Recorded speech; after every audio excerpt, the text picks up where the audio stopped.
Para yang dirahmati Allah, saat ini orang-orang Yahudi mereka sedang bereforia menyambut keputusan PBB.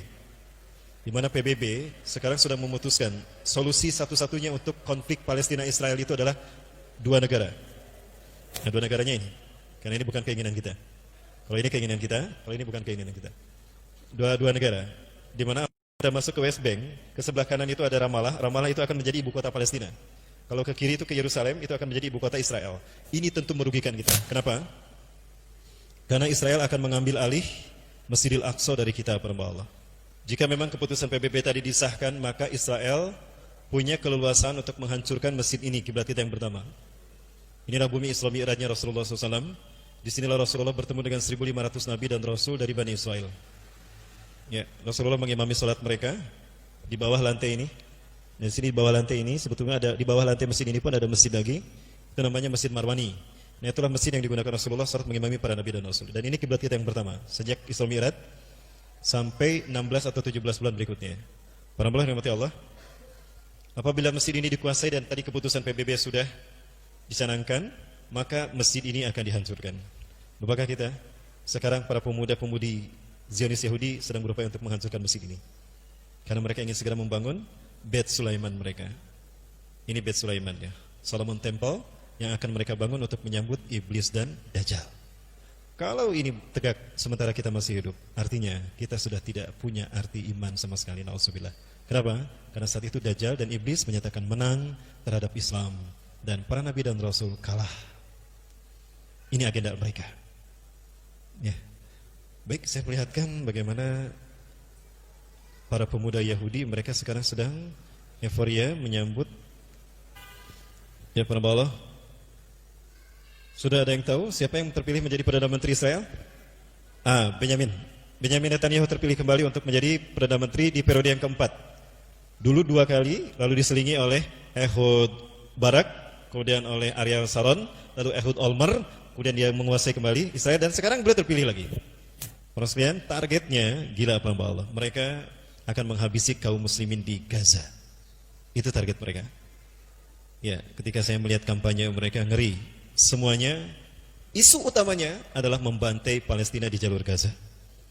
Ini kandidat yang kemarin berlomba dalam perebutan kursi Perdana Menteri. Paling atas ada Benyamin Netanyahu. Ya, Benyamin Netanyahu. Netanyahu apa? Setanyahu. Ya. Israel bukan negara untuk mereka, Palestina. Israel adalah negara milik bangsa Yahudi saja, tidak ada yang lain, itu kata dia. Ya, Gantz, dia mengatakan 6.231 target sudah kami hancurkan. Sebagian besar area di Gaza telah kami paksa kembali hidup di zaman batu. Hari ini para sekalian, ya, Israel hanya memiliki 10% air bersih saja. 90% air bersih yang ada itu diracun oleh mereka. Sudah terkontaminasi zat kimia. Tidak sedikit dari anak-anak terutama yang terkena dehidrasi, kemudian mereka mengalami gangguan pencernaan karena keracunan air. Tidak ada air bersih di sana. Ini kejahatan dari mereka. Ya, kemudian listrik itu dalam sebulan hanya beberapa hari saja. Ya, 2 minggu, 3 mingguan lebih itu mereka tidak mendapatkan listrik. Kemudian Lieberman, siapapun yang berani melawan kami layak untuk kami penggal kepalanya dengan kampak. Ya, ini adalah mantan Menteri Angkatan Darat dari Israel. Kemudian Ayanet Sekit, dia mengatakan apa sulitnya untuk kita semua memahami bahwa seluruh orang Palestina adalah musuh. Begitu juga Bennett juga sama, dia tidak merasa berdosa ketika membantai orang-orang Arab. Maksudnya orang-orang Islam Palestina, inilah mereka. Ya, ini alasan kenapa Rasulullah mengatakan bahwa mereka akan diperangi. Mereka pasti akan diperangi. Karena memang mereka ancaman bukan hanya buat umat Islam Palestina, tapi buat seluruh manusia. Baik, pertanyaannya, kapan mereka diperangi? Itu dia. Ada yang tahu kapan mereka akan diperangi? Tidak lama lagi, para sekalian, mereka akan diperangi oleh kaum muslimin. Mudah-mudahan saya termasuk yang memerangi mereka. Termasuk kita ya? Udah siap? Udah punya apa, Mas? Baik. Kita lihat Quran sekarang. Di dalam Al-Quran surat Al-Isra ayat ke-4 sampai ayat ke-8 dan 104. Allah menyatakan bahwa Allah akan memberikan hukuman kepada mereka 2 kali atas 2 kerusakan besar yang mereka lakukan. Nah, di dalam ayat yang ke-4 Allah menyatakan, A'udzubillahi minasyaitonirrajim. Wa qadaina ila bani Israila fil kitabi la tufsiduna fil ardi marratain. Dan sungguh kami telah tetapkan kepada Bani Israel di dalam Al-Quran dan juga di dalam Taurat La tufsiduna, bahwa sungguh kalian akan berbuat kerusakan fil ardi, di muka bumi ini, marratain 2 kali. Wa la ta'luna uluwan kabira, dan sungguh kalian akan melakukan kerusakan kesombongan yang besar di muka bumi ini. Kemudian ayat yang berikutnya, fa idza ja'u ulahuma, apabila tiba janji hukuman yang pertama dari kedua hukuman tadi, ba'asna 'alaikum ibadallana, akan kami utus kepada kalian hamba-hamba kami uli ba'sin syadid, yang punya kekuatan hebat, kekuatan dahsyat. Fajasu khilala diyar, maka mereka akan merajalela di kampung-kampung. Wa kana wa'dan maf'ula, dan adalah janji Allah ini pasti terlaksana. Tsumma radadnakumul karrah wa amdadnakum bi amwali wa banin. Kemudian kami ulangi bagi kalian kesempatan untuk karrah, kesempatan untuk menguasai Palestina. Wa amdadnakum bi amwali wa banin, dan kami kuatkan kalian, amdadnakum bi amwali wa banin, dengan harta dan pasukan yang banyak. Para sekalian, apakah ini sudah terjadi? Bismillahirrahmanirrahim. Punten. Pada tahun 1917 Sir Atul Balfour mengeluarkan resolusi